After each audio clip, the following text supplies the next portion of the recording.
Yes. All right, that's enough of that.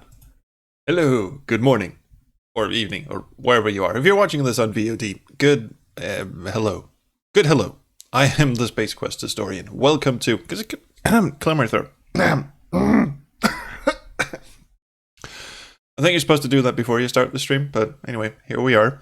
Welcome everyone in the chats. Lucy Funning asks if Tex Murphy's games are like Darkside Detective. Kind of, I guess. They're both comedic sci-fi detective games. Tex Murphy and Under a Killing Moon is a bit all over the place, really. It's a very serious story with a very bumbling protagonist, kind of Roger Wilco-ish, if you will. And it's played both for laughs and seriousness. It has what some people might call a strange tone, but I like it a lot. It is one of the first true great FMV games. There weren't many of them, but this is one of them. It came out in 1994, and it came on a whopping 4 CDs.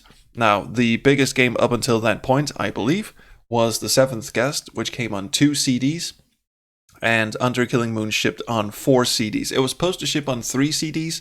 They made more content that could actually fit on 3 CDs, or if they had to fit it on 3 CDs, there had to be a lot of disc swapping. Every time you go someplace in the game, it's an adventure game. Every time you go someplace in the game, some locations would be on disc 1, some locations would be on disc 2 and 3, and you'd have to switch discs a lot. So they copied a lot of reused files and pushed it to 4 discs and decided not to cut any content. See, they were in this situation where either they had to, get rid of some content to fit it on 3 CDs and there'd be a lot of disc swapping, or they had to, or they could just keep all of the stuff that they'd done and throw it on 4 CDs. So 4 CDs, big stuff. Yes, you're absolutely right. Monkey Island 3 was on 2 CDs. Monkey Island 3 came out after this game, and so did Pandora Directive. Pandora Directive was on 6 CDs. Massive, massive game. We've already played Pandora Directive on this channel, so you can go back and listen to that. Summer has to go in about 30 minutes. Oh, I'm sorry for that. So maybe I should get the game started so you can see just what's up. Now, remember, we are back in the heady days of 1994. CD-ROM technology had just emerged, and we weren't even really sure what FMV games were supposed to be. Now, Access Software, the creators of the Tex Murphy games, really loved pushing, the technological envelope. They loved doing new shit.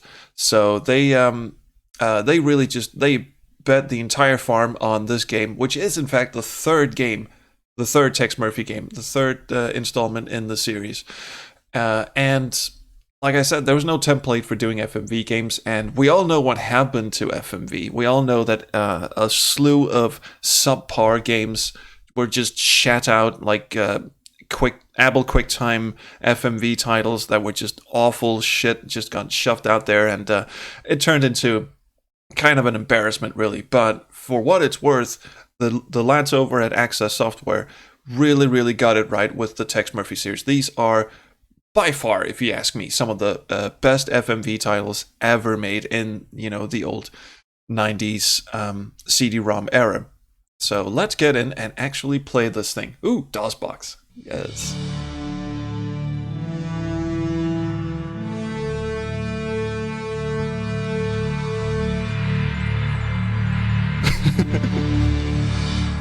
Nope, there is nothing wrong with your screen. It is supposed to play in this tiny little window.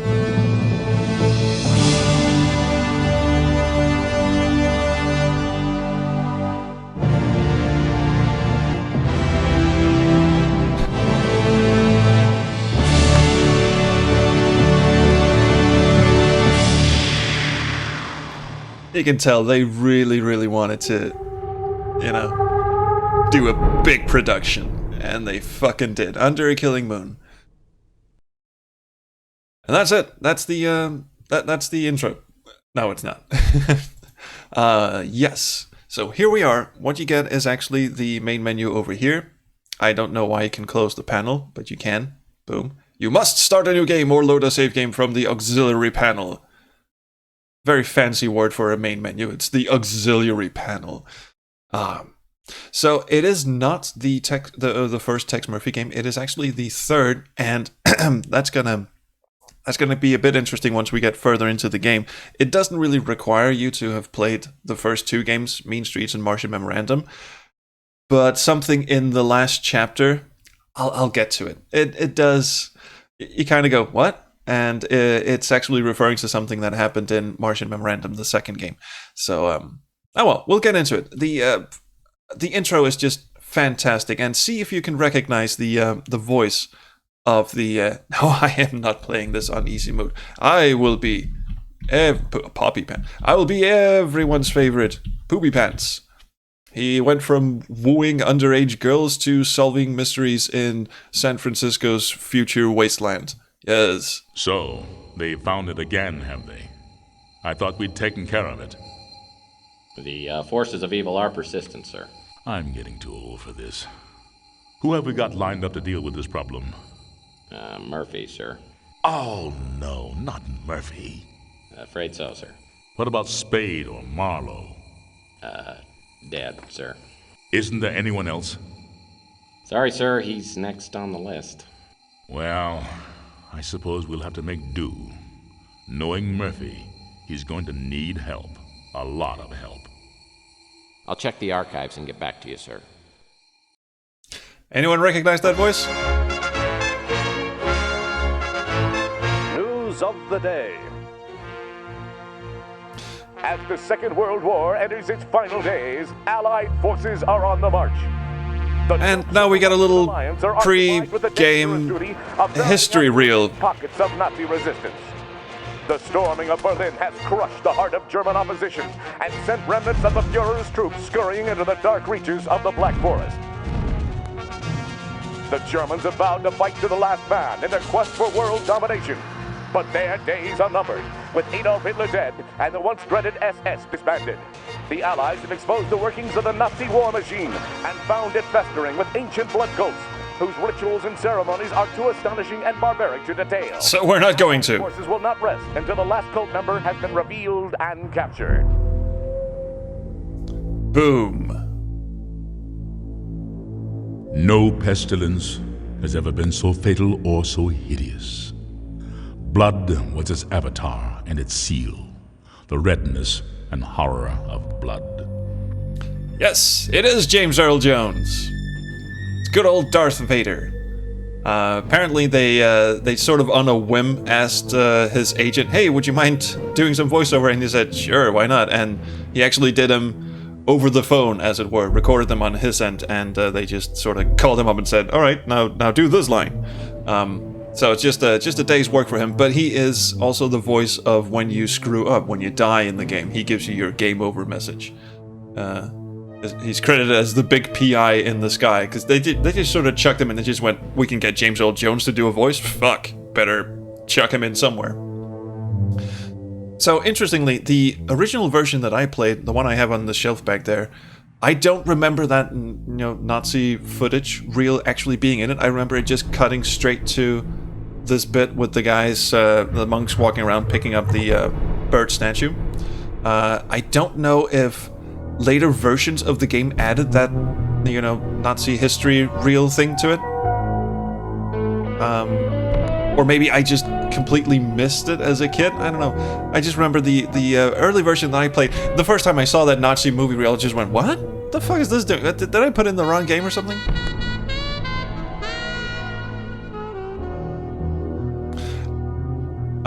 Question in the chat. Scrolled past it, but there was a question in the chat. What is the best Tex Murphy game? I would say the Pandora Directive, which we've already played on the channel. It is by far my favorite, but this was the prototype for it, and it bears a lot of similarities to the Pandora Directive. Sparkles like a chunk of cubic zirconia. This is one of the best opening narration bits of any adventure game, so I'm just gonna shut up now. 5 million souls drowning in gamma rays. Some lucky people have a natural immunity to genetic mutation caused by the radiation. I'm one of them. Most of them live in the new city, but I don't. I live among the unlucky souls, The mutants and the destitute and the wreckage of old... Look at that detailed rendering of a city. It's just... My name's Tex Murphy. I'm a private detective. Or at least I used to be. Since my marriage hit the rocks, I haven't done much of anything. I went out tonight for the first time in a week, but all I ended up doing was spending the last of my money on a bottle of cheap bourbon. Now it's past midnight, and I'm staring out of the window of my office on the second floor of the Ritz Hotel. Just like me, the Ritz used to be something. Now it's just another grimy building in a rundown part of town. And I'm almost out of bourbon. My God, Murphy, you look like hell. Really hit bottom, didn't you? And here we get into the interesting way they filmed, FMV scenes. The characters were all filmed separately, and you'll notice when one dude stops talking, the other, he just freezes like a cardboard cutout. I forgot to Anyway, take let's my enjoy the scene. Geritol this morning. So, you want a drink? I saved my first one to have with you. No, thanks. I've been dry for 8 years now. Yeah, one morning I just looked in the mirror and decided I needed to make a few lifestyle changes. Quit smoking, quit drinking. Now I'm getting out of the business. Yep, I'm going to move to the tropics and retire in a nice secluded island with a tribe of beautiful young women. You're getting out of the business. Look at him, it's I just... guess that means the end of the world must be around the corner because you are the detective. I can't imagine you doing anything else, especially not running around an island with a bunch of nubile women in a loincloth. Oh, I can imagine it. I've been thinking about it for years. Love how the way he starts every sentence with... You know how it is. Lonely. Underappreciated. Dangerous. Having Haven't had a decent night's sleep in 38 years. I tell you, I'm working on a case right now, and that's going to be my last one. enough. Enough about me. How about you, Tex? How's life treating you? Bad as it looks? Oh yeah, haven't you seen the whiskey bottle that we just sort of Depends. photoshopped into? What day is it anyway today? Saturday? Well, Saturdays aren't too bad. It's normally... Behold, Thursday he by was the time able you to release pour it. a shot of bourbon without taking off the bottle cap. So what is it you wanted? Just come by to sprinkle a little salt into the open wounds of my pathetic life? No, Tex, you got me all wrong. Just because you turned me in and got me suspended and humiliated me in front of my peers. You sold me out.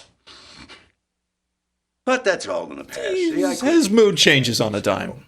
Like I said, I'll be leaving soon, and I didn't want to go with any loose ends dangling there to bother me in my golden years. Hey, don't He worry just about me. farted at the You end of that talked me line. out of the agency. It was the best thing that ever happened. Digging through dumpsters and sleeping in abandoned speeders. You helped me learn a great lesson. Because no matter how bad things are, they can always get worse. So what happened to you? I heard you were doing pretty well there for a while. Did a hell of a job on that Martian memorandum case. What's your problem? You one of those people who can't live with success? Huh? I will now stare directly into the camera. I'm just afraid of commitment. Now you tell me something. Why wouldn't you talk to me 15 years ago? I was a stupid kid back then. Could have tried to understand why I told the ethics board what I did.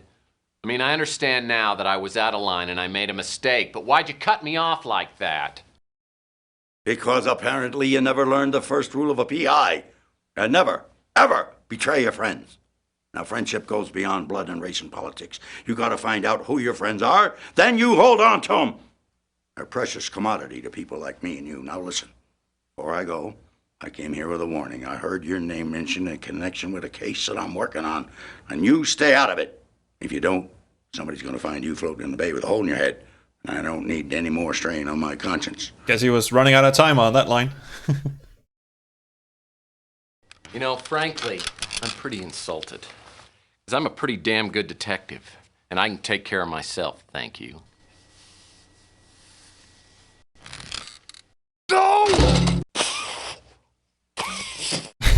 Just remember what I said, Tex. Got no idea what kind of people we're dealing with here. Just keep out of my way. I'll send you a postcard. And there we have it, the introduction to Under a Killing Moon. We are on our way. God, I fucking love this game. I've played this a million times, so you'll have to excuse me, because I'm going to fawn all over this fucking thing. I'm going to cuddle it and squeeze it tenderly. Sometimes I don't want to finish that So sentence. last night, after 15 years, the Colonel walks into my office. It's a hell of an intro, too. Made me take a good hard look at myself. Maybe I have hit bottom, and maybe I do look like hell. They didn't even sample in the dough. I've They had lately actually sits in a bottle had and Chris flipping Jones cards say with it. My hat. I gotta find some work. Alright. Contrary to what the Colonel might think, I'm as good a detective as he ever was. Now I just gotta prove it. I'm gonna scare up a job today, even if it means finding somebody's lost puppy. And here we go. So this is the sort of tutorial chapter. We're going to start out in Tex's office. We're going to go scare up a case for him to work on, because we are down on our luck and deeply hungover, and we need a case. Now, you can probably tell this looks a lot like the Pandora Directive, except, of course, this one came first. The Pandora Directive is made roughly with the same engine. And yes, being able to run around a 3D world in 1994 and have FMV characters at the same time, they really just threw everything they had at this game. Is it just me, or is that music incredibly loud? Can we just turn you down for a second, please? Also, check out this buffo, I don't know what to call it, control panel. Let's just take you down a notch there. 80 should be good. Alright, you didn't have to turn off entirely. There we go.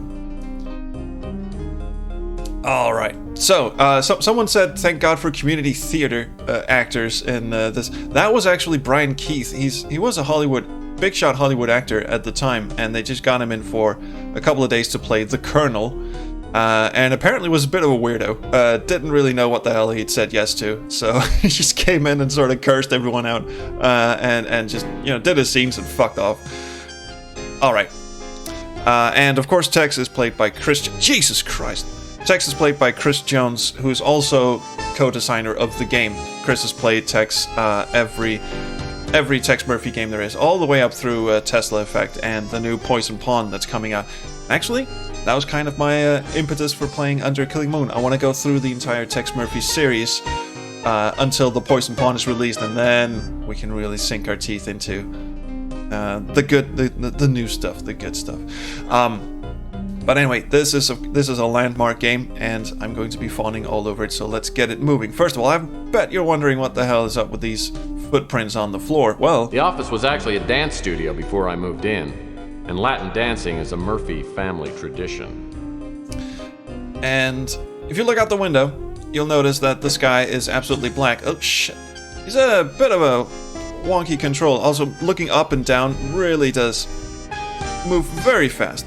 The sky is black because in the future of San Francisco, you have norms and you have mutants. There was a big fallout after World War III, and some people are predisposed to genetic mutations, and also there's too much radiation in the air for people to go outside, so they change the clocks around. Now everyone wakes up during the nighttime, goes out at night, and sleep during the day. It's actually a clever way of not bothering to render a skybox. Jesus Christ, the music is loud. Hope you can hear me over it. Let's get something moving. For instance, in the first two games, Martian Memorandum and Mean Streets, Tex Murphy had a gun. However, for Under a Killing Moon, they brought in a new writer, Aaron Connors, and he does not like guns. And technically, Tex doesn't need a gun, so... My gun. I love it so much! Tex still kind of loves his gun, but after Under Killing Moon, he never has a gun again, and here's why. Old trusty sidearm. Been with me since the beginning. You want some of this, huh? Bam, bam! Hey, bam, bam, bam! Bam! Bam, bam! Bam! And you!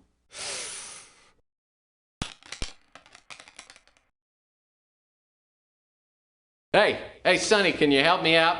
My girlfriend threw my gun out of the window. Yeah, that's it. Yeah, just pick it up and, hey, don't point that thing up here. That's not a toy, you know.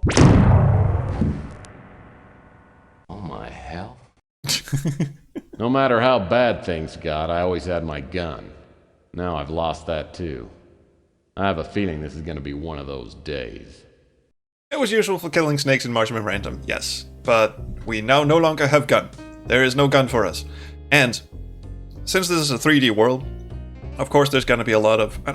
you wouldn't even call it pixel hunting, but there's a lot of shit hiding in corners of this 3D world. Burpees. Excuse me. So, first of all, let's have a look through the dude's drawers. If I can position them correctly. Jesus. Okay, he's a finicky bastard. This is 1994, and the engine is a few years old at this point. You'll notice some quirks when we get out into the game world. First of all, he just sort of floats. He doesn't walk, he floats. And you can't have rooms above rooms. And some of the textures warp and such. They did that in Pandora Directive as well. And yes, the creator of Adventure Game Studio and this Chris Jones are not the same people. And what gun was that? That was not a gunshot. Well... that's the sound guns make in this game. They just say boom. Nothing in this drawer. Nothing in this drawer. As usual, it's a mess. Yep, that's what happens. And there's something in here. I can just make out what it is. One last $10 stamp waits patiently to be licked and mailed. And if I can just inch over here, I think there's one last thing we have to get. Nope. Oh well. Oh! It is... can you scooch, please? Thank you. God damn it. This is gonna be fun when we have to do some speed maneuvering, which you do have to do later in the game. Oh boy, mail. Yes, let us check our mail. Exciting first puzzle of the game. Picking up mail. Reading mail. Surgery gift certificate. This gift certificate entitles the holder to one free cosmetic job, nose, boob, etc., courtesy of The Real You Surgical Clinics. 30 minutes to a better you. Alright, and what else we got? Sales flyer, grand reopening sale. The electronics shop will open its newly remodeled store and offer a veritable bonanza of bargains. Oh yes, this is gonna come back to bite us. And lastly, we have the pre-approved electronic shop credit card application addressed to the previous occupant. Just needs to be signed, stamped, and mailed. Well, we can do all of those things, and this is basically just to teach you how to combine inventory items. You do this, and then you put in the Earth stamp, $10 Earth stamp, and boom, ready to mail application. So, let us indeed... Now, you'll notice, if you play Pandora Directive, this is just his office, and you can't actually go through this door. Ah, the closet door. It's just a closet. It has all of his fedoras. Now, in Pandora Directive, they actually expanded his apartment and gave him a bedroom and an office and shit, but in this game, it's just this one room. All I've ever needed was a soft felt fedora, a well-tailored overcoat, and a comfy pair of sneakers. Some people know what they like, and they stay with it.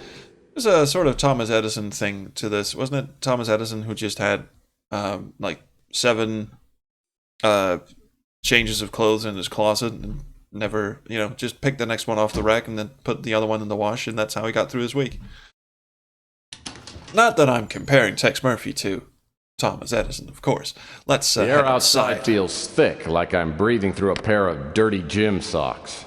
It's a high radiation day. Most everyone will be staying inside, but I need to hunt for some work. I always like to start the day with the traditional PI breakfast. That hits the spot. PI breakfast. Whoa, Jesus! Excuse me for it. Did I not just turn you down? Did I not just turn you down? Let's put you down to 60. You noisy bastard. Guess that's slightly better. Now, another thing they did on the music side is you can actually hear digital drums. They actually sampled a drum kit, I believe, from I think it's the MC32 or something. So the MIDI track is playing just standard general MIDI, which is what we did in the 90s. But because MIDI drums usually have this very tinny quality to it, they just sound like... actually sample a drum kit, so the MIDI drum track is digital. Interesting thing, something that might have gone someplace if MIDI didn't actually just almost die out completely in games. Which is a shame, because MIDI sounds better now than ever. Anyway, high radiation day, meaning everyone stays inside, which also means we don't have to code in pedestrians, something you really could not do in 1994. This game runs... Now get this game will actually run on a 386 with 4 megabytes of RAM. That is not a whole lot. It'll run like shit, but it'll run. That was one of the minimum requirements, so the coders really had to up their game. Now, the recommended specs for this is a 486 with a double-speed CD drive, and there's some flickering in the graphics that I'm not familiar with. But anyway, there's one person outside, and that is indeed Chelsea. Now, if any of you were here when we played Pandora Directive, we had some viewer interaction. Now, when you talk to characters in Tex Murphy games, you get this you get these three down here. You get options of what to say, but they don't say exactly what Tex is going to say. They sort of give you the general mood of what he's going to say. So I like to get the chat involved and pick what options to go for. So whenever I get into a conversation, feel free to write in the chat. Just vote on A, B, or C, and I might listen. The difference here is that in Under Killing Moon, it doesn't really matter. Pandora Directive shapes the story according to what you pick. Under Killing Moon does not. Being the predecessor and all that. So let's try this on for size. We've got 26 people watching, which is pretty damn good for me, actually. So Jerry Onion already says C. Well, Chelsea Bando's the kind that could hold her own with anyone, but she has a way of turning my knees to jelly. She's a mutant, just like everyone else in this part of town, but she's a real beauty. Well, hello, stranger. And she's also the makeup girl on the show here, and she's also an employee at Access. A lot of Access employees are just, were just shoved in front of the green screen, and actually have recurring roles throughout the entire Tex Murphy series.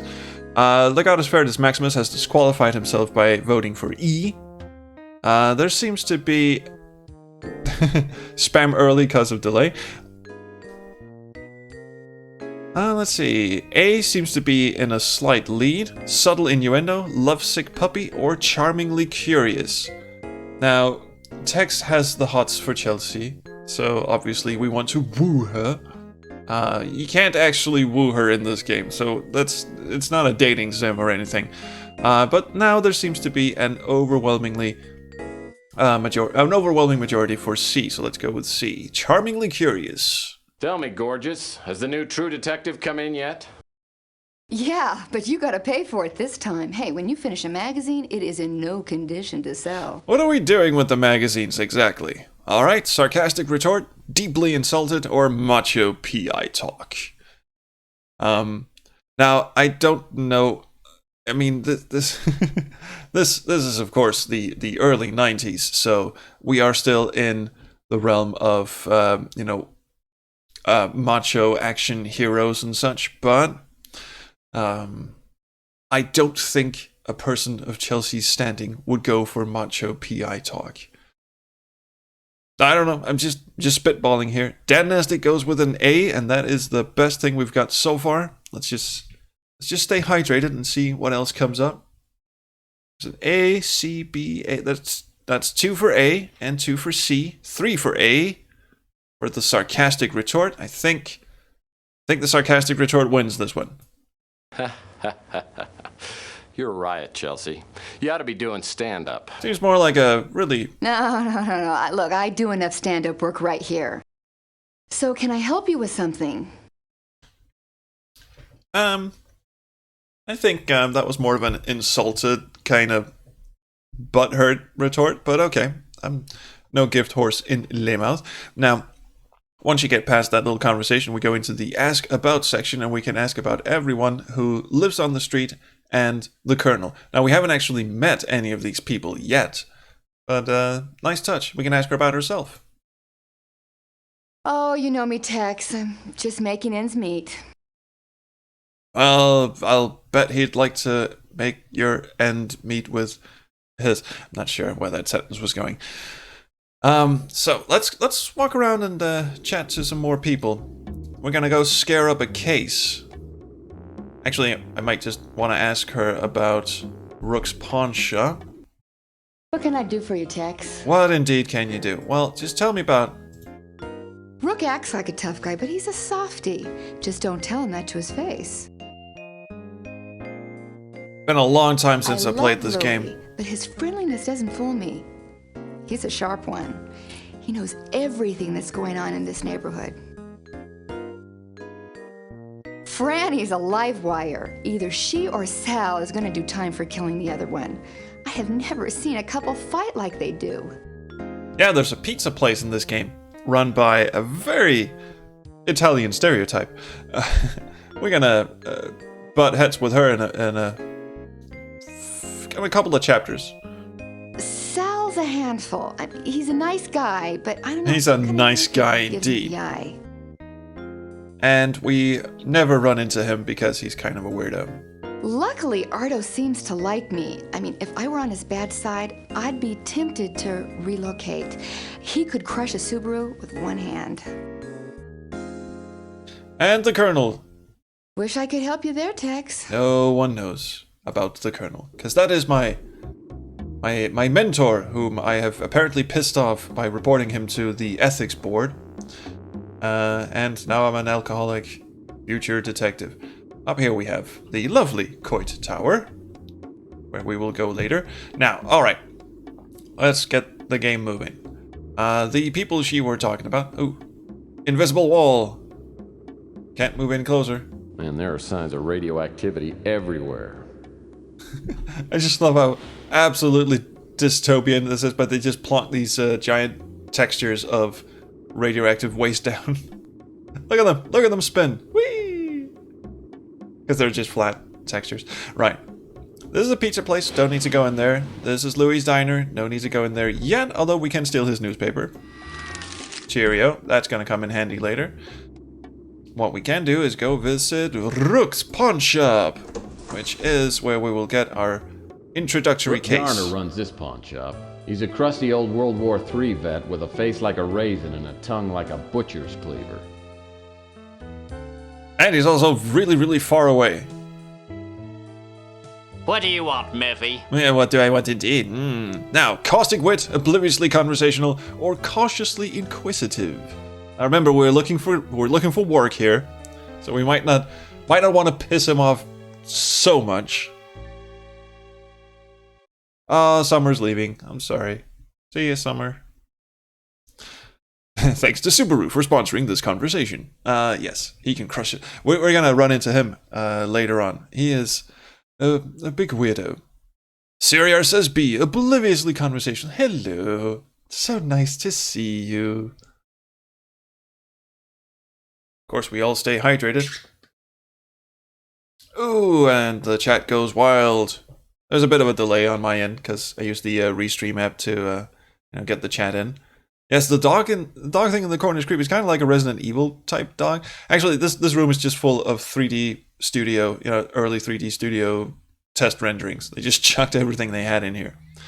That is an overwhelming majority for B or C. So we just need a deciding vote between those. I quite like. That's C. That's 3 C's. Cautiously inquisitive. Is this a bad time for a visit? That depends on whether you're here to help me or to irritate me. Wow, there's a lot of dead air over this actor's head. Oh, well, can I do both? Can I both help you and irritate you? We can be a wise guy. We can, just come out and say, looking for work, or act very concerned. Stay hydrated with bourbon. I don't actually drink bourbon. I can't. I wish I could. It seems like such a distinguished pastime and everything. But okay, we've got votes for A, C, and 2 votes for B, 2 votes for A. So it's a neck and neck between C and A. Let's see what the next vote is gonna say. C and A. Great. Well, we can be a wise guy. Sure, let's try. Well, I'd like to help you, but irritating you sounds like it'd be more fun. I could really use your help, Murphy. Well, got through the conversation anyway. Here, take a look at this 3D rendering. Someone broke into my pawn shop. I don't usually have anything of great value, but yesterday I gave out a fair amount of cash for an extremely valuable diamond bracelet. Also, my hand seems to be falling off. The actor playing Rook here is actually the lead programmer. And he's played Rook for, again, the entire run of the Tex Murphy series from this game and onwards. And I don't know what the dude playing Louis, what his job was at Access, but I think maybe one of the artists. I don't know, but it's fun stuff. Why have bourbon when you can have a nice Irish whiskey? Because bourbon is, in fact, the official PI dinner. See, the PI breakfast is the cigarette, and why not snort coke off a hot whore's ass? Excellent question, Hunter Cyber EEX. I think you might be better off answering that yourself. Maybe because then, Clarence Boddicker will leap through your door and tell your bitches to leave and then blow you up. Shoot you in the kneecap first and then blow you up. That's why you do not snort coke off a hot whore's ass. Just so you know. Anyway, B and A, investigative or detective humor. I kind of like the detective humor. Blow off is not what we want to do. Because then, I don't know, the game doesn't actually, you can't get into a dead end. The game will not let you, which is actually a pretty good piece of game design. In the pre-Unity asset store days, you had to get 3D renders from shops like this. Interest. That's pretty good. Yes, the old 3D the old Autodesk 3D Studio was kind of like the pre-Unity. It was like a 3D rendering. It's not. It wasn't Unity. You couldn't make games in it, but they did have like libraries where you got actual CD-ROMs with, wire meshes, renders of different objects, and it just looks like they chucked them all into this scene right here. Yes, getting in the RoboCop reference early. I'm gonna go with detective humor on this one. My deductive powers tell me the bracelet's no longer on the premises. Brilliant work, Murphy. Oblivious to sarcasm. Thanks. Bob Morton did make a mistake. That is absolutely it. Yes. I'm oblivious to sarcasm. Thanks. So what happened? The bracelet was pawned by a young girl named Amy Nimpton. She said she hated to hawk a family heirloom, but had no I'm choice. just a looping animation. She said she would reclaim the bracelet in a month. Well, since the bracelet was worth 10 times the 8,000 I loaned her, it was a good deal for me. Investigative facts. Investigate facts, investigate vibes, or a keen observation. So, do we go with what are the facts, Jim? What vibes were she giving off? And what were the keen observation? Did the programmer legit hate Chris? Because if he didn't, the acting is on point. He did not hate Chris. They're best friends. Or really good friends. And I mean, if this dude's been in every Tex Murphy game since this one, they don't hate each other. Okay, we're up on C, keen observation. I think you've been played for a sap, Rook. Absolutely. Maybe. She left me a number and I called it this morning, but the line is disconnected. Casually inquisitive, casually investigative, looking for work. Oh boy. Yeah, there's a bit of a delay on the chat mirror. Holy shit. I'm glad I went with C because that one seemed to be the winner. And Hunter votes D. Alright, next one here. A or B? We've got 2 votes for A. 1 vote for B. So we're going to be casually inquisitive. I don't actually... Now, inquisitive means asking questions, but investigative also means asking questions. I'm not sure what the difference between these two are. Like, linguistically. You investigate something and you inquire about something. Seems like the same thing to me. But...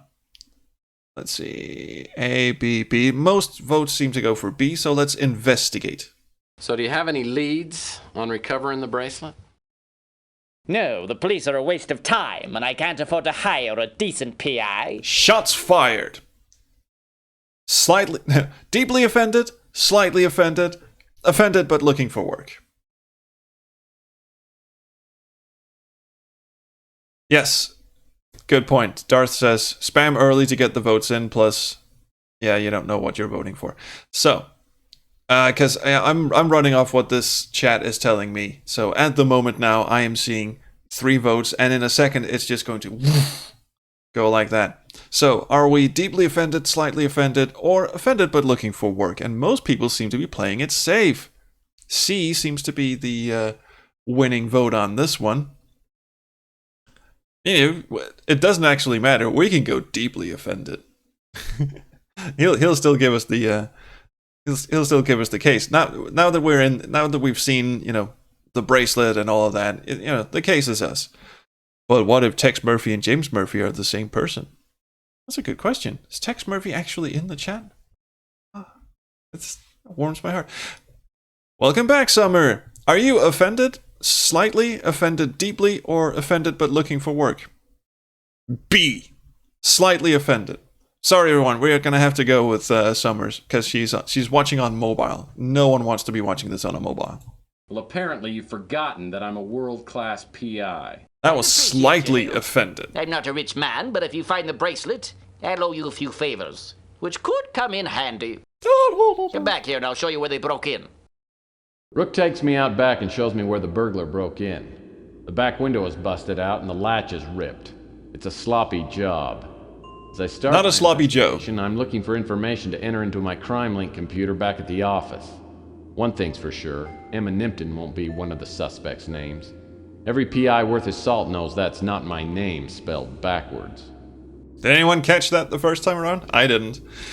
Anyway, this was also the demo for the game, and I remember playing the demo and getting really excited that A, I was going to have to get a new computer to run it, and B, this is what the game was going to be like. So, pretty damn cool. So this is all really just a self-contained little mini game where you are looking for characteristics of the suspect who broke into the pawn shop, and by the end of this chapter and the end of the stream, I would imagine, we get to take down the pawn shop perpetrator. So, looking for different... I probably should have shown you the CrimeLink computer back at the office, but there's several characteristics: hair color, height, shoe size, characteristic markings like tattoos and shit. Excuse me. So, we've got shoe size. Looks like a shoe print is outlined in that sticky pool of something resembling chocolate. Footprints about a size 14. As a kid, you just go, resembling chocolate, eh? Yeah, someone took a big old poopy doop. It is actually chocolate. Let's move this one out of the way. Why? Oh, there's a little key. Hello. Looks like a key of some kind. Of some kind. Could be any kind. Could be a key made out of radioactive waste. Shard of glass must have come from that broken window. Now we're starting to get somewhere. The texture of the pavement Thank you. is a cross between a spilled Coke and sandstone. I missed. Okay. Here we go. And the glass shard has... Looks like whoever broke into Rook's window left one of his hairs behind. Apparently our burglar is a carrot top. That's probably offensive these days, but not in 1994. Okay, so we've got a shoe size and hair color and... Ooh, a boombox. I'll have that. Whoa! This antique boombox worked. I bet it'd only play the Bee Gees. Does anyone remember boomboxes? Because I do. They were fun. This old relic probably hasn't worked in years. Hey, there are batteries in here. Isn't it always the case? You pick up a radio or like a walkie-talkie or some shit, and you don't actually use it, you just pilfer its batteries? Like, batteries are some of the hottest commodity in adventure games. Ever. Okay, recyclable papers only. Wow, a recyclable paper can. Finally, a glimmer of ecological responsibility. I didn't know Rook cared. He probably doesn't. Nothing in here yet. Alright, and the other thing we need to do is, of course, go around and ask people if they know something about the burglary. And different characters will give you some characteristics that you can then put into the crime computer. It's basically just you going around talking to all the... also, the boombox changed color, yes. You do the same in Maniac Mansion, but it's a radio. Yes, you do. we recently beat Maniac Mansion on my channel. That was fun. Played it with Joe from Upper Memory Block and Ikifu and The Wanderer 1990. Oh, what a blast. I've been playing that game for 30 years, never beat it, and we did actually finally beat it. There's a 3-part video series on the YouTube channel. Plug. Well, obviously, the window was broken from the outside. Cool. I think this place is tapped, actually. Except for, and I know people who've played this game before want me to, are just waiting for me to do this. So? It's one of those basketballs they used to give away at Weenie World. Now remember, this was the first video sequence in the demo. So, me being like I must have been like 13 or 14 years old. The game came out in 1994, so I was 14 then. And this was the first FMV sequence that the demo played, and I was floored. I was amazed. I was going, holy shit, this game is going to be so amazing. Just have a watch. 10 seconds left. Down by 1. Murphy has the ball. He fakes. He drives. It's a 360. He's fouled.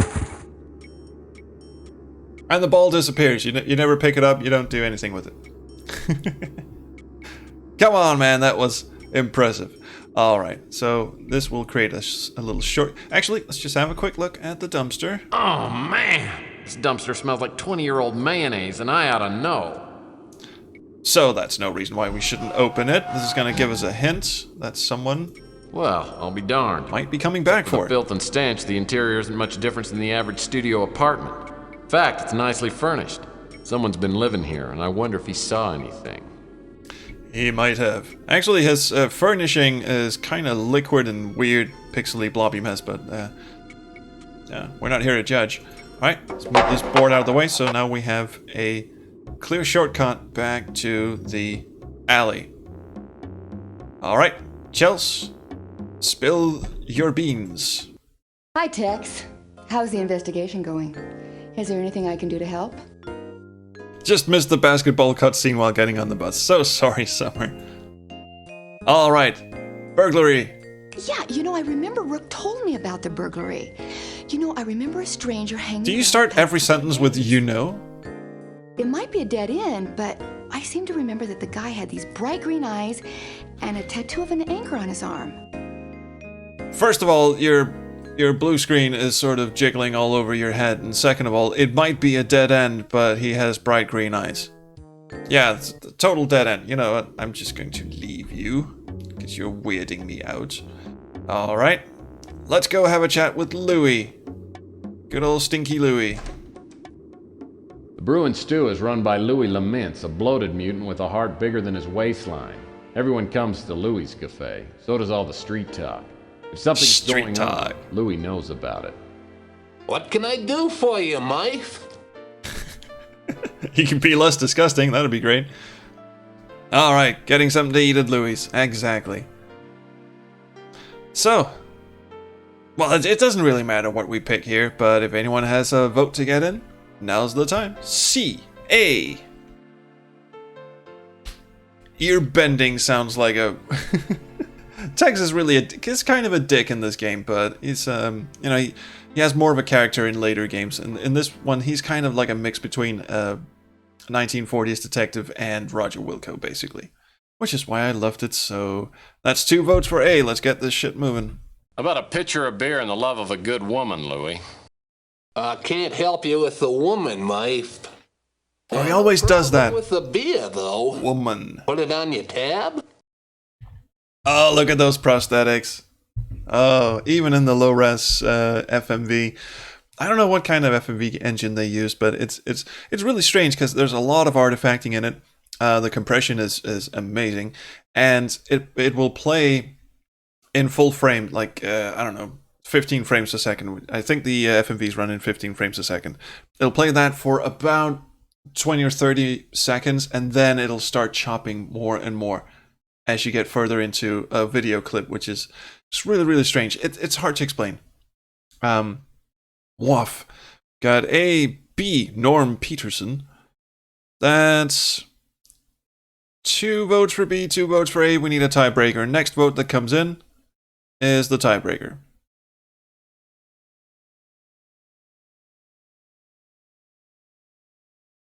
Screw it. Let's just go with Norm. Why not? How many $1,000 crap. owe you A. anyway? Don't worry about it, Mike. I know you're good for it. You're wrong in every respect. All right. Rook's been robbed before, but he's never had anything really valuable taken. This is gonna set Rook back for a while.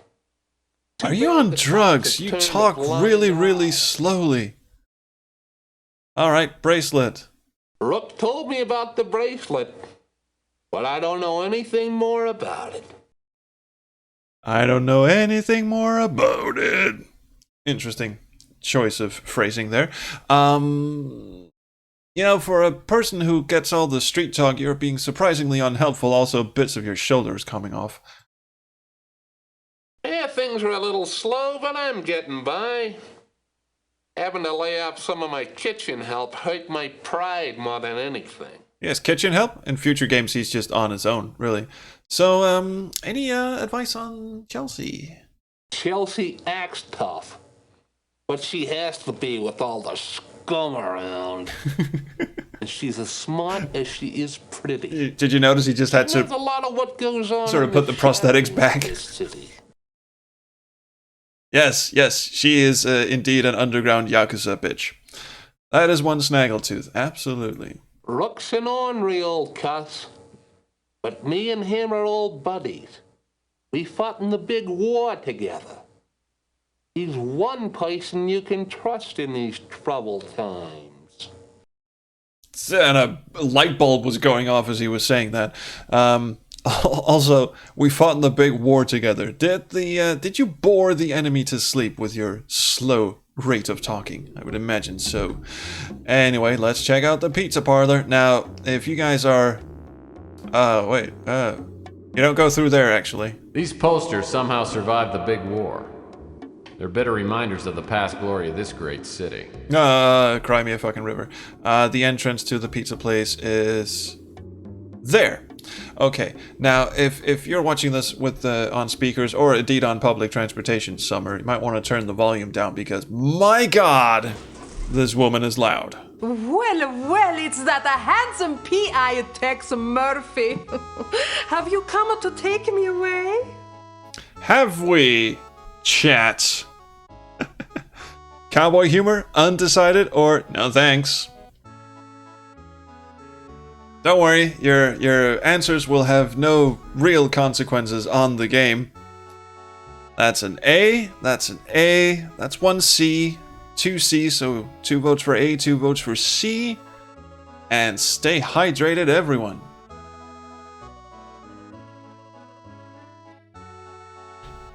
She's not too loud for my earbuds, Summer. Well, just give her time, she's just warming up.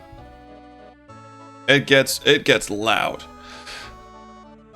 That's...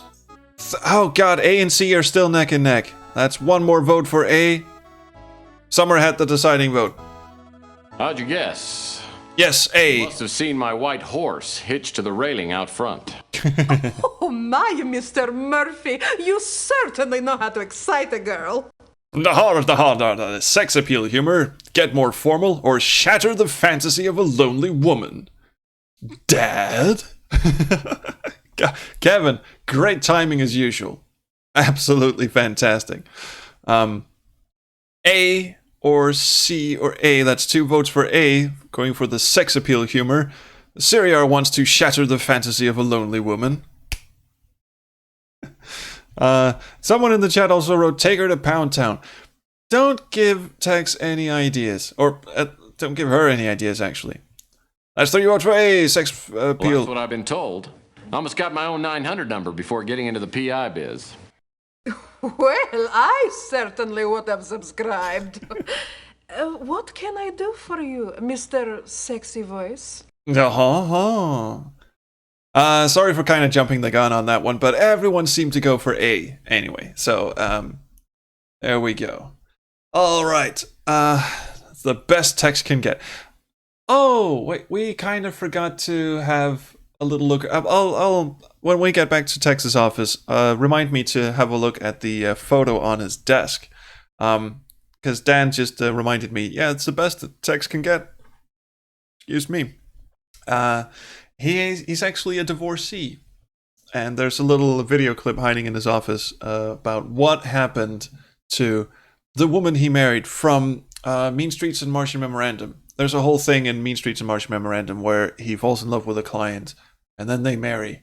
And one of the later games, Overseer, and in fact the new game coming out, The Poison Pawn, which is a retelling of Overseer, which was a retelling of Mean Streets, tells the story of why he ended up with Sylvia. Well, that story got really convoluted in a hurry, didn't it?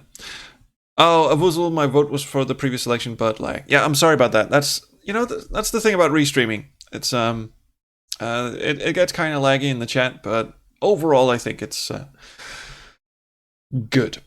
Anyway, burglary. I heard that Rook's place got robbed. It scares me to death. There's so much crime in this part of the city. That's not a reverb that they've added to her voice later on. This is just, because she talks so loud, everything just reverbs. Can't help you, Tex. How fucking good are you? Okay, what's your... Well, I was hoping you'd get around to asking about me. I'm just a lonely, hot-blooded woman who needs the love of a good, strong man. Slowly backing away now. You scare me, lady. Me and Sal got married too young, and it's been up and down ever since. You think he can hear you? Enough of his drinking and the womanizing, and I divorce him in a second, but he's got a couple of buddies who are top lawyers. If I had some hard evidence of his screwing around, I could divorce him and get a decent settlement. Yes, preempting a puzzle chain. Let's not get ahead of ourselves here. Chelsea is a nicer girl. Sal tries to flirt with her, but she doesn't give him the time of day. Well, you don't seem to be much help, actually. I heard that Rook's place got robbed. It scares me to death. There's so much crime. Yes. Leaving. I thought you guys were supposed to give me, like, hints on who did it and shit. Maybe our friend Le Bum has returned. And yes, there he is. Hello, House Tricks. Oh, looks like Mr. Bum is home for the evening. Casually rubbing his chin, as one would. Careful, dude, you're gonna get chafed doing that. Oh, yes. Looks like Mr. Bum. Excuse me. Now, little... Ooh, thank you. Someone did something. I don't know what. Cheer! Oh, dear energy! Good night. Have fun with the old lady. Thank you. Quirk with the interface. Once you look at something, it automatically switches to the next verb that you can use, which is good. Except I just accidentally. You can also use right-click to switch between them, and I just accidentally did that. And as opposed to Pandora Directive, where you can just left-click to skip dialogue, you can't actually do that in Under Killing Moon. You have to hit the escape key on the keyboard. Oh, more cheers! Cheers to everyone. Thank you so much. I have no idea what cheers do, but thank you for them. Yeah, what do you want? Ah, he's a prince, isn't he? Yes. Now, did you notice what he was drinking? It'll become very obvious later on. Kill mutants. Steady on. Now, are we all business? Are we tongue-in-cheek? Or do we bum camaraderie? Because, we're down on our luck as well. We know what it's like to be a bum. That's one vote for C, one vote for B. Moonshine?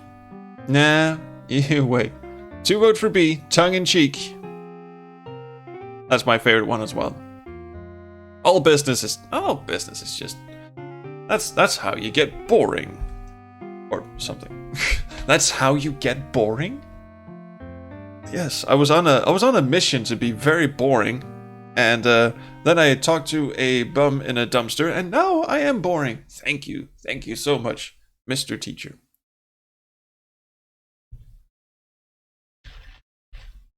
That's 2 votes for B. Let's do B. Is this your permanent address? Actually, I have a summer home in Vale.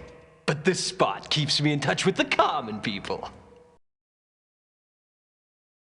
That reverb always throws me. We're outside. Where is that reverb coming from? Anyway, casual investigation, condescending humor, or a verbal whipping.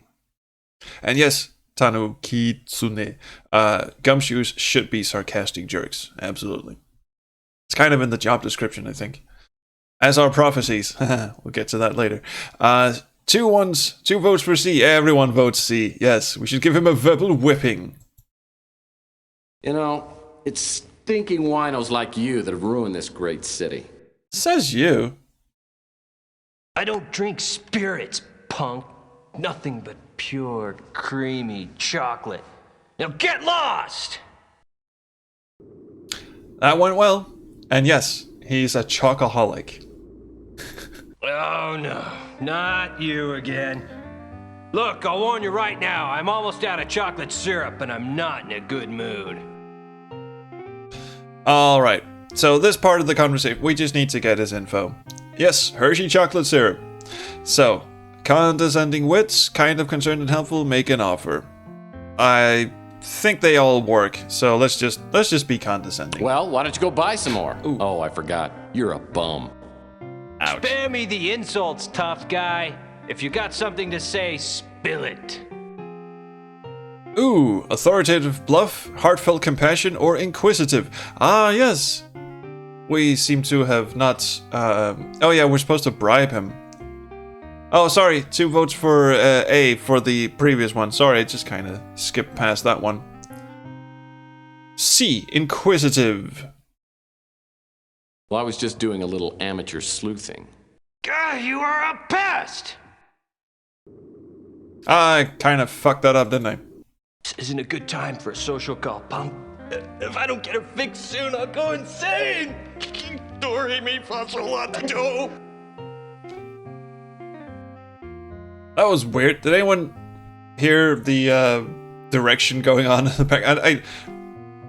The line just sort of cut off and then he just mumbled something weird, but okay. Make an offer. Mildly insulting humor. I will make him an offer. I don't make a practice of helping out addicts, but I think I've got something that will ease the pain. Oh, hold out on me, man. If you've got something, let's have it. Would you like a glass shard? We seem to be in the business of showing glass shards to people in our Tuesday videos. Come on, that's crap! How about some batteries? Would you like some batteries? Well, that's not gonna cut it, punk. No. What we actually need is to go back to Louie's Diner and stink up a chocolate cake. What can I get you? Ask about le chocolat. You want to try a slice of my chocolate pie? I can get you a piece to go if you like. Cheerio, Miss Sophie. Alright. Back we go. Ah, Jesus! It's like Need for Speed San Francisco.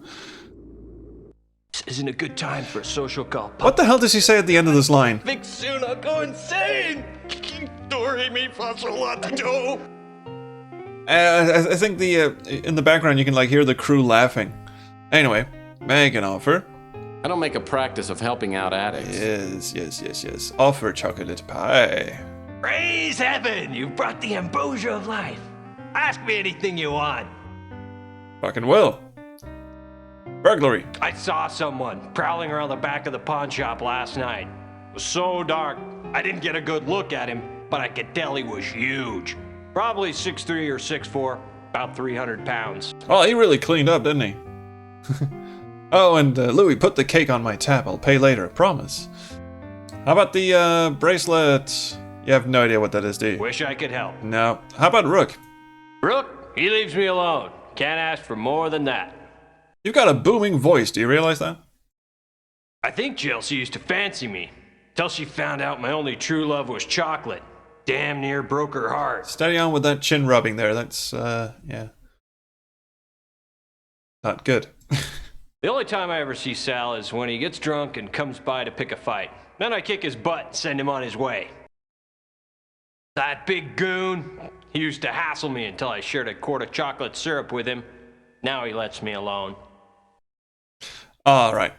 Fun though this has been, let's go back to Texas office and see if we have enough data to enter into our crimey linky computery. Ah, Jesus. Oh, God. It's a good thing I'm a master at PI controls, because maybe it kind of ties into Tex being this absolute piss drunk, down on his luck detective, so he's a bit of a handful to control as well. Well, since the building inspector has only one eye and no depth perception, the hotel manager painted fire extinguishers in all the apartments. It saved him a bundle. Picture in Texas office. Yes, exactly. It's just crouched down for some reason. Oh, God. Just getting in that sweet spot right there. Here you go. Ah, Sylvia, my ex-wife. Whenever I think things can't get any worse, I think about her and how she totally screwed up my life. It's a romance story. She's a woman who loves a man, anytime. I'll never forget the day I came home early and caught her with the upholstery man. Oh, there you are. I just got done with the chair. I'll be sending the bill to your husband. Oh, Rudy. Absolute Let's not think about class my husband A right acting. now. I was watching you upholster and you're so big and strong. Do you really think so? Well, yes. God, I've only known you for 10 minutes and I feel like I've known you forever. Line. Yes, look. And look at this muscle. Oh. The way you hold me, Tex never held me like this. Oh, kiss me, Rudy, and set my lips on fire. Okay. And goes in for a hug instead. Why, hello there. Oh, Tex, honey. I wasn't expecting you home so soon. And my frame rate dropped. Well, duh. Obviously. Now I know why the Roto-Rooter man keeps calling and asking whether we need our plumbing checked. Well, I gotta admit, those chairs look pretty good. That is not what you should be focusing on right now. Thanks. Listen, how about I don't charge you on the labor and we call it even? How about you get the fuck out of my office? From here on out, Rudy, customer servicing doesn't include my wife. See, honey? I saved you some money again. Aren't you happy? I married her for better or worse. Unfortunately, it never got any better. That was actual porn acting, yes. Alright, let's load up our computer and see what we can see.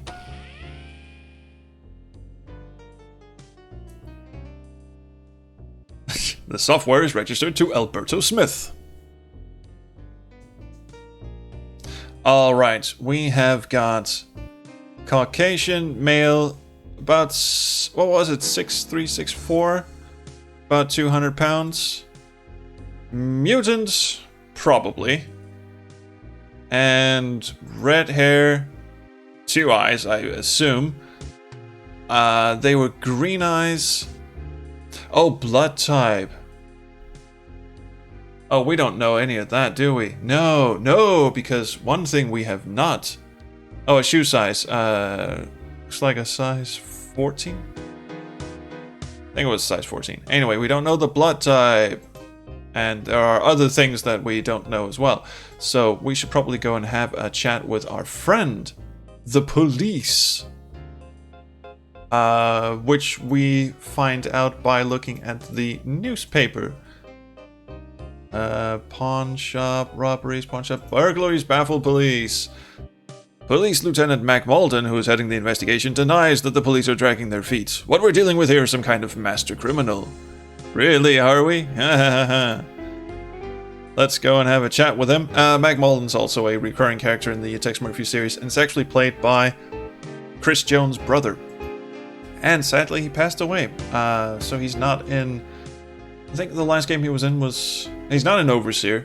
So the last game he was in was actually the Pandora Directive. Shame. Anyway, off to see the police. Nothing bad can happen here.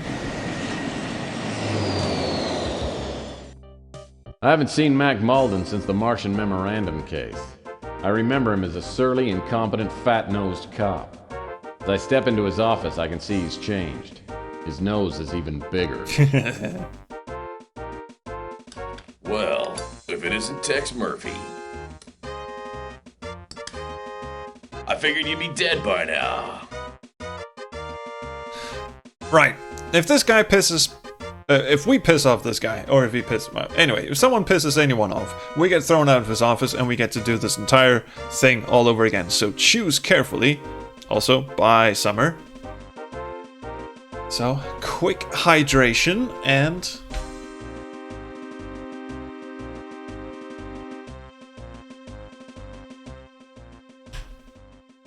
let's see what the chat has to say.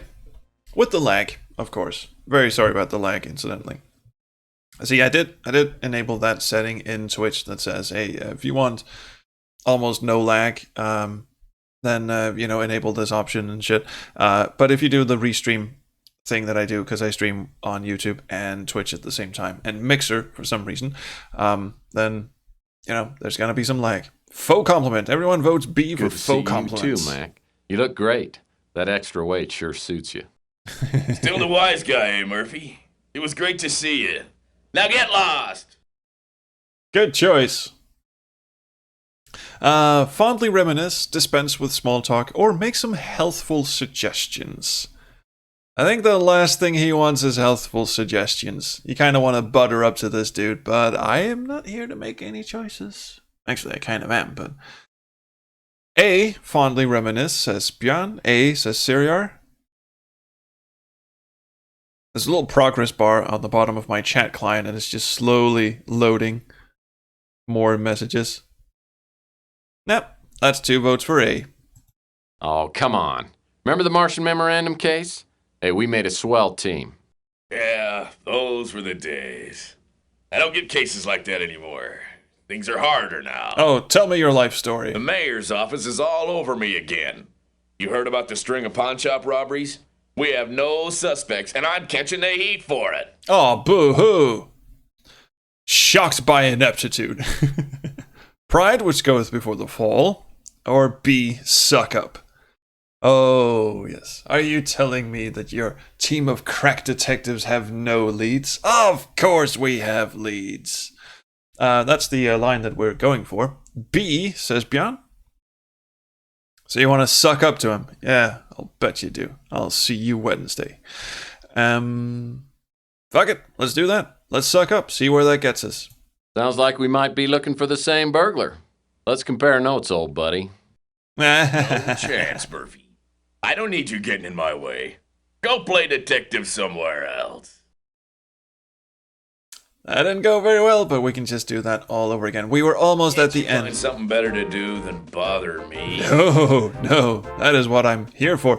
Oh, annoying humor, sleazy comeback, or apologetic. It's a new choice. For when you revisit him. Very intriguingly done, I think.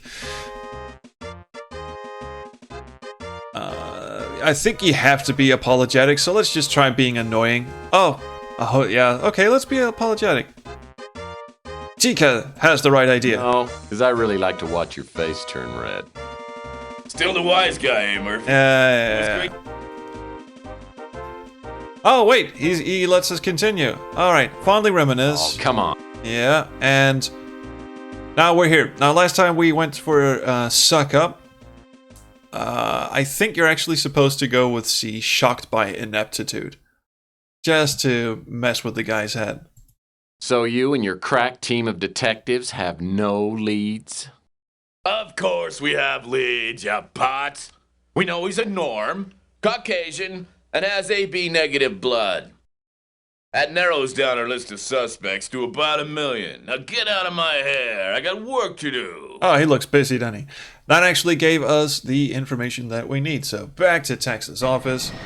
AB negative blood is what he has. So I can reach my computer from way over here. Look, Ma, no hands.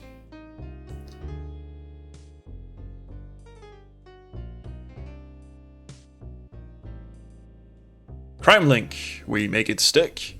Okay, AB negative blood. And what else we got? And a tattoo of an anchor on his arm. Right. And is he missing limbs? He's not missing any limbs. Needle marks, missing teeth, hunchback, broken nose, none of this shit. What are we missing? I bet he's got 2 eyes. He's got green eyes. He's got Caucasian. Mutants. No? Yes? Oh, he's a norm, so he's not a mutant. About 200 pounds. There's one piece of information we need or are missing. I think maybe the shoe size. I got the shoe size wrong.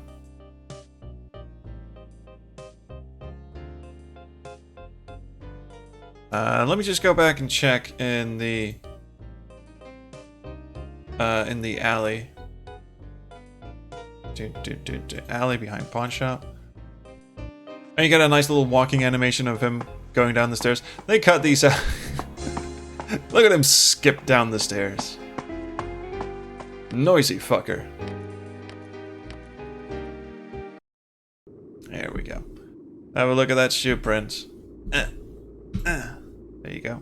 Looks like a shoe print is outlined in that 14. pool of something resembling chocolate. Footprints about a size 14. Missed something about weight. It was about 200 pounds, wasn't he? This dude said it was about 200 pounds. Thank you. Burglary. I saw someone. 300 pounds. 6'3" or 6'4", about 300 pounds. Okay, thank you. Saying he's fat? No, no. Wouldn't hear of it. Off we fuck. About 300 pounds, that would be. Oh! There we go. Possible matches. 1. View suspect file? I would absolutely love to. Compiling suspect identification file. Holy shit, that's a bit of a rap sheet. Mick Flem. It's got a criminal record of burglary, mail fraud, attempted extortion, petty theft, more burglary, arson, attempted fraud, grand theft, speeder, importing illegal novelty items. The whereabouts of Mick Flem are unknown at this time. The San Francisco Police Department are interested in questioning him about the recent disappearance and suspected murder of Rusty Clown. It is likely that Flem and Rusty were working together when Flem was arrested for illegally importing Asian novelty items, Asian with a lowercase a. Flem may have murdered Rusty to get revenge for letting him take the fall. This is surprisingly specific for a police file. This theory has been supported by a street informant, Beek Nariz, who claims to have seen Flem within the past few weeks. Nariz reports seeing Flem in an extremely intoxicated state, apparently hallucinating, saying that Rusty Clown's ghost was out to get him. Indeed he was. Now let's head back down to street level. No, let's just spin in a circle. Here we go. So let's go. Now this is Rusty the Clown's old shop. Rusty the Clown's novelty shop. Closed down a few months ago after Rusty mysteriously disappeared. The police suspect foul play, but I think he probably just choked to death on his own bad jokes. If I had clicked no on the view suspect file, it would have just, just gone back to the data that you could look through. No Easter eggs on that front, I'm sorry. Anyway, Beak is hiding up here. He's got a Coit Tower was once a majestic very appropriate landmark. name. The wiener stand on the patio at the base of Coit Tower. Frame rate, Best non-existent. chili dog in town. No one's here right now, though, so I better check back later. Ah, he hasn't appeared yet, and that is because we need Street Smart Chelsea to tell us where he actually shows up. We only got his name. Sorry. What can I do for you, Tex? What indeed can you do? We can ask you about Mr. Nariz. Oh, yeah, I know Beak. If you want to talk to him, you might try hanging out around Coit Tower. Cool. Do you know who Mick is? Sorry, I haven't heard anything about that. Don't break your head. Alright. Now we know that he hangs around. Jesus fucking Christ. Now we know he hangs around I walk Coit up Tower. the steps to Coit Tower and spot a small figure lurking in the shadows. In the half light, I can see only the person's profile, but it's definitely Beak. As I walk towards him, he glances around, then approaches me warily, like a vegetarian sizing up a pot pie. What are you staring at? Nothing. Nothing. So, down to business, or establish identity, or admire Beak's prominent feature. I mean, he does have a trunk for a nose. So this is what mutation does in the I don't know, 24th century something. It's in the future. Actually, don't remember what year this is supposed to be, but it's 2042 something. Anyway, so that would actually be the 21st century. But mutations just involve gluing weird shit to actors' faces, and you know, there you go. And give him a nasal voice. This guy's fun though. I like him. He's got a weird little hat as well. A or B? Down to business? No one wants to admire his prominent feature? What if I told you it wasn't his nose? I'm just kidding, it's his nose. Gonna have a little sip of Coke. Next vote in gets the tie. Or whatever, gets the... Next vote in wins.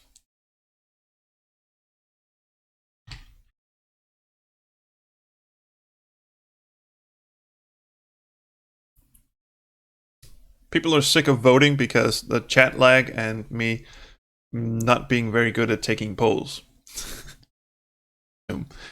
Anyway, choosing between A and B, I would rather establish identity. You must be Beeknerese. Huh? Yeah, that's me. But I ain't smelled you before.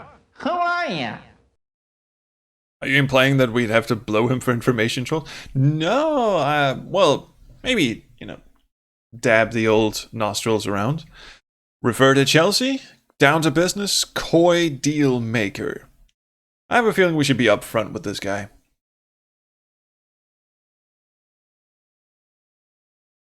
So I might just do that. I don't know if this guy actually blows you off if you sort of dally around with the dilly.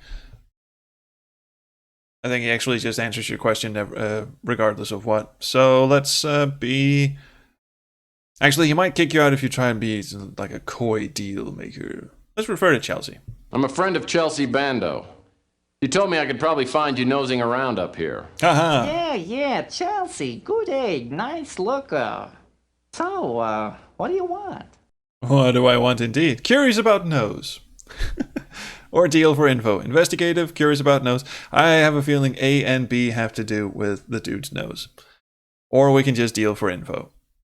I'm curious about the nose. Oh, nothing. I just wanted to see if your nose is as big as everyone says. Oh, just some kind of joker? Maybe I'll see you around.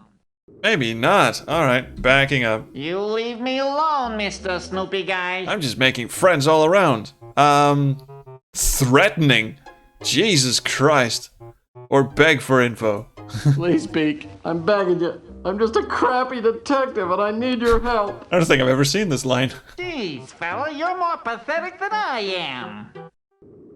Alright, that didn't work either. You leave me alone, Mr. Snoopy guy. Mr. Snoopy guy and deal, alright. Oh, don't you crash on me. Snooty Beak. There you go. I'm here to cut you a deal. Literally.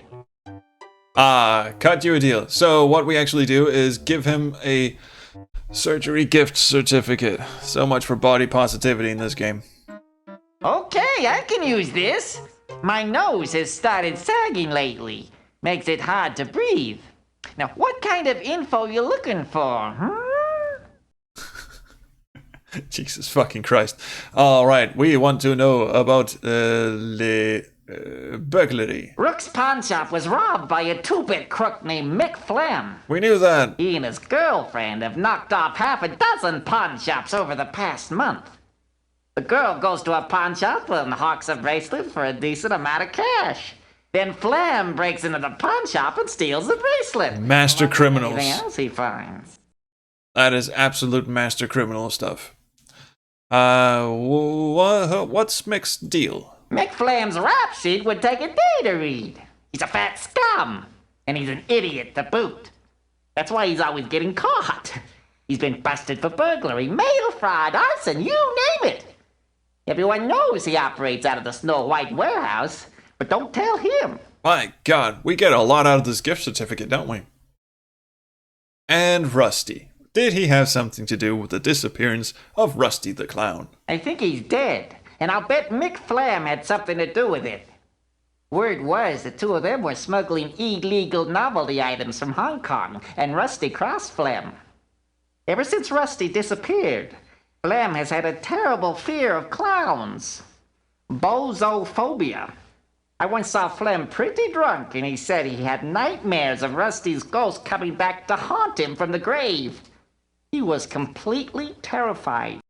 Where can I get a hat like that? That's an interesting hat. I'm going to end the conversation now. Alright, let's just save our game here, because that little stuttering he did, kind of... add comments. Snow White fun. Sounds like a code word for cocaine, but okay. Made me think, oh right, the game could actually crash at any minute. Jesus Christ, what was that? Is that when I walk across one of these? No? I thought it was when I walk across one of these pavement textures, it just sort of craps out on you. Nope, can't make it do it again. That was weird. Anyway, we did find a little key, didn't we? Yes, we did. Key from Allie. We can use this too. Well, that's not gonna work. Yes, we can. Or maybe not. Maybe I can just... Oh, it's just open. Oh, right, the key fits something inside. If this is Mick Flem's hangout, he'll probably be back soon. I better try and set some sort of trap for him. Excellent piece of trapness will happen. Yes, this is the key. Well, that's not gonna work. No! That is not the key. I'm not actually sure if I am on a timer, but just to be safe, I'm going to... Well, that's not gonna work. I'm sure the key is used for something. Around here. Ah, goddammit, got up the stairs. Jesus Christ. Alright. I know that at the end of this tiny little hole, there's a key right there. Alright. Grab you. Unlock you from way down here. Thank you. And now we need to set H. Jeez, would you walk down the fucking steps? Sir! Oh, he is. Jesus Christ. Grate smells like laundry soap. Crate in front on the floor seems to be partially opened. We shall fully open it. Ah, crap, it opened on this side. Ah, god damn it. Oh, there's a fireman. Apparently some fireman dropped off his uniform to be cleaned and forgot to pick it up. This is not, in fact, what we want. Oh, wait a minute. I may have missed a trick. I think I'm supposed to actually go into Rusty's place. I think that's what the key from the alley does. It lets you in here. Well, that's not gonna... No, it doesn't? It's all locked up. The only way I'm gonna get inside is by using my innate cleverness or ingenuity, or maybe a key. Oh, wait. The innate ingenuity is just moving this thing. There you go. Like I said, it's been a while since I played this.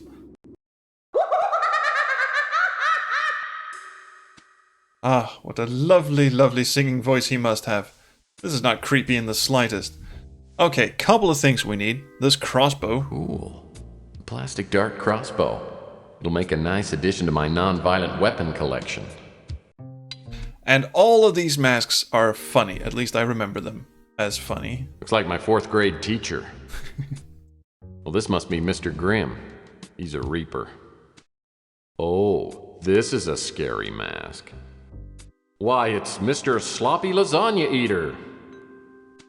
I'll bet this is a real popular mask. Wow, the limited edition Daryl Hannah wig and mannequin set. Neato. And on the floor... Whoa! For a second there, I thought someone had decapitated Inspector Burns and left his head on the floor. What a great mask. Again, getting ahead of ourselves, but we are going to pick that up. That is for a different puzzle. Need that later. And... Jesus Christ. Jeez, will you stop it? This weapon collection here is interesting. I must look at it. Because down here there is a... Well, I have no idea what I'd ever do with a stacking ring, but what the heck. Gonna get that one. And up here is a key to his back room. Yes.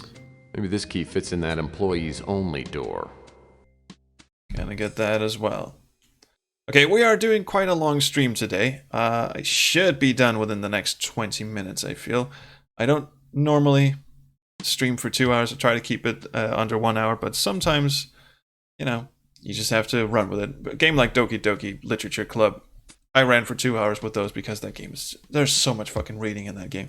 And this first episode of Under Killing Moon, I kind of also want to run a bit long with this because I just want to get the first chapter over. So when we get into the game, it's gonna be smooth sailing. Move that aside and... It's a Rusty Clown life-size doll. Wow.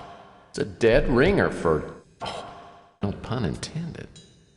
Here we go. Gotta get that one. And this is a battery-powered Rusty the Clown doll. I can't get over how lifelike this doll is. If it didn't have a hook on the back and a battery compartment, I'd swear it was Rusty himself.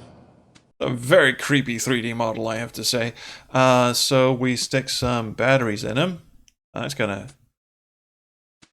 turn him on and make him lively. It kind of looks like the you know, the Sims when they sort of glitch out. It's like grow gigantic arms and limbs. A game that respects private property. That would be a boring adventure game, wouldn't it? But first of all, let's just have a look inside the back room. Ooh, someone's been playing with darts. A plastic suction dart can be formidable ammo in the hands of an expert like myself. I shall have it. Thank you. And is there anything in the sink? Oh yeah, there's a balloon. A balloon strategically located near the water faucet. Looks like Rusty didn't go down without a fight. Notice how the music actually cuts out in here?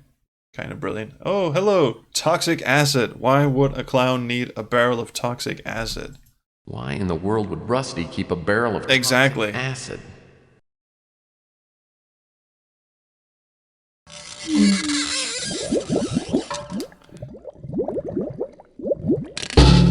Be amazed the police didn't find this. Lordy. So this is where Rusty ended up. What a way to go. I'm willing to bet he didn't crawl in here on his own. Someone murdered him. Now here's a couple of questions related to that. First of all, how do you dunk someone into a barrel of acid? They're going to be squirming all over the place without getting any on yourself, even if you've incapacitated them. Like you've drugged them or something. Just hauling a full-grown body into a barrel of acid. That's, Alright, I'm just spitballing here. Second, I mean, it's in the back room. Why didn't you just go in there and... Okay. You know what? I'm just gonna quickly travel to the police and ask them just how absolutely fucking inept they are. Can't you find something better to do than bother me? No, I have questions. Alright, apologetic. I don't mean to bother you, but I'm still stuck on this case. Stop whining. Sure you are. Probably a case of cheap scotch. I just want to ask you a question, goddammit. Make a fermented deal. Tell you what. Sorry, I'm not gonna pull this chat. And I'll buy you a scotch. And not the cheap stuff. Bribing a cop, eh, Murphy? God damn it. Get out of here now and I might not bust you. Well, pardon me then. Actually, I am supposed to get in good with this dude. Can't you find... So... apologetic. Mr. Pathetic. I wish. I couldn't afford a glass of scotch these days. Well, here our custodial department is hiring. God damn it. Never mind. Never fucking mind. Actually, now that you mention it, I think you only get in good with him after you've solved the, pawnshop robbery case. So let's get back to that, shall we? Let's get back to the Snow White warehouse. They kind of misspelled it there, I think. But that's okay. We now have everything we need to set our trap for Le Dude. I'm gonna have to be really careful here. Because I have to get down there and hit that switch while staying in hiding. That hook looks pretty heavy duty. Coolness. Now remember, the live Rusty doll had a hook on the back, and now it's alive, so boom! Heavy footsteps I hear must be Flem. Luckily, my Rusty trap's all set. I'll need to find a hiding place as close as possible. Okay, this is gonna take some precision control. When Flem least expects it, I'll throw the pulley lever and bring Rusty back from the dead. Actually, I might want to save. Yeah, we are on a timer here, and I'm just gonna save over this. Fuck you. Fuck you, Flem. Yes. So if I fuck this up because of the jittery controls, actually that didn't go too bad. So all you have to do is stay over here, and then throw the switch when he comes through the door. And there should be a nice little cutscene when that happens. Oh fuck! I have to unlock this. Key from alley. Use. Unlock. That's not. What the hell? Hopefully this isn't a self-destruct lever. I'm missing something. I'm supposed to do something. Hey, I saw something.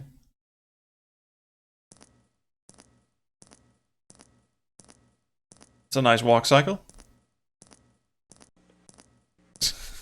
He looked like he was trying not to step on something.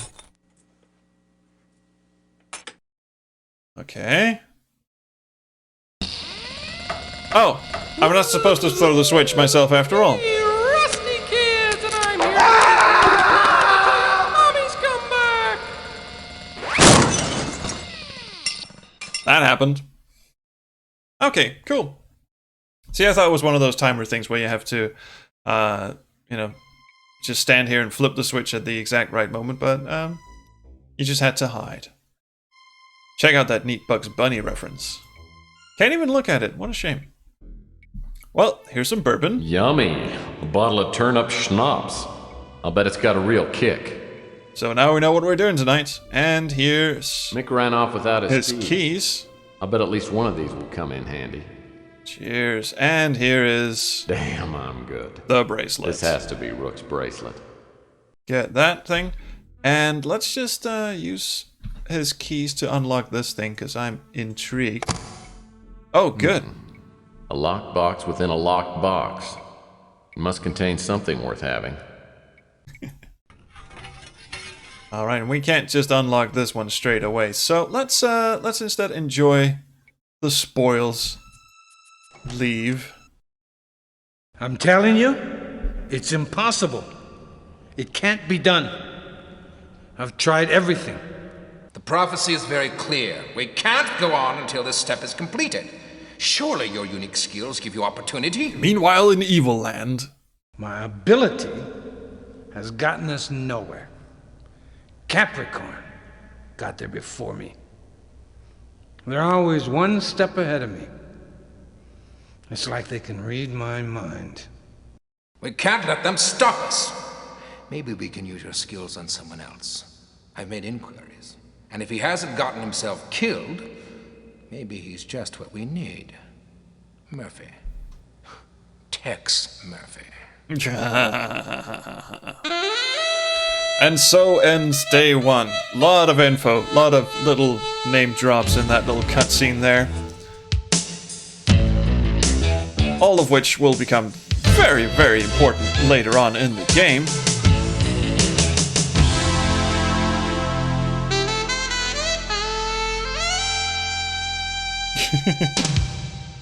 Oh, they reused the scream sound effect in Countdown. Cool.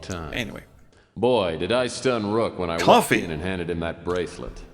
Okay, so getting the bracelet back doesn't make me Detective of the Year, but it does stimulate the confidence glands. Where are those situated? Maybe I can succeed at this business and turn my career around. Probably not. At least you put on a tie, though. I better do something about my fax machine. Who knows how many new opportunities I've missed to show the world my greatness. There's nothing in your cup, by the way. Anyway. Just swallowed some spit there. Anyway, time to increment file and say day 2. Yes, we have done so well. That was the first day of Tex Murphy Under a Killing Moon. Is anyone interested? I believe the Scream sample is public domain because it was also in the Game Maker program Click and Play. Oh, really? I didn't know that. I thought maybe they just, stepped on Chris Jones' toe and they just reused that scream over and over again. Could also be, yeah, probably a public domain. Or at least at the time, maybe it was a, from a sample or sound effect library you could buy. There's a lot of that shit going on. Anyway, what I will do now is exit the game. Because the day is over, the stream is over. Exit game? Yes. So thank you so much for watching Tex Murphy Under a Killing Moon. We are, of course, going to play through the entire game every Sunday from now on, until the end of time, really. Well, not until the end of time, but once we're done with Under a Killing Moon, I would love to, move on to Overseer, if I can get it running, and then Tesla Effect, and then hopefully by that time, the Poison Pawn will have come out. Should come out during this year, so I can get into playing the latest and greatest Tex Murphy game. And kind of almost slightly regretting doing the Pandora Directive first. I did that a while back. You can, the VODs are still on my YouTube channel. But then again, Pandora Directive had more of that, it changed the story depending on what choices you made during the conversations. In this one, it doesn't really matter what you pick. As long as you don't get thrown completely out of the conversation, you'll be fine. So it was more streamer friendly. I thought, involve the chat, get them to shape the story. And we'll get back to that with Tesla Effect. Tesla Effect has the same thing where regarding what you pick. No, depending on what you pick in the conversations, the story will slightly alter and change. It doesn't do that in this game, and it doesn't do that in Overseer either, which is the game that followed Pandora Directive. Are you still with me? I don't know.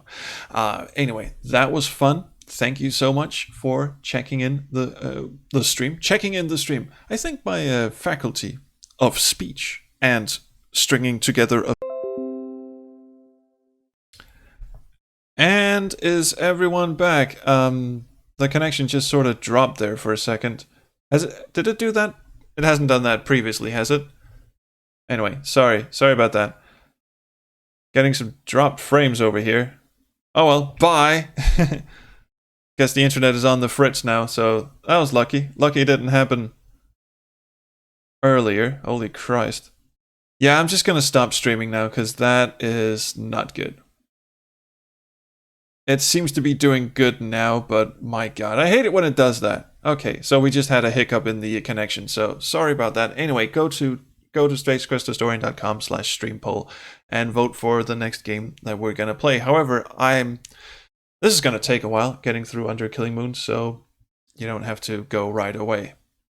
Actually, I don't know why yeah, the food thing, absolutely. Thank you so much for checking in. I'll see you around the corner.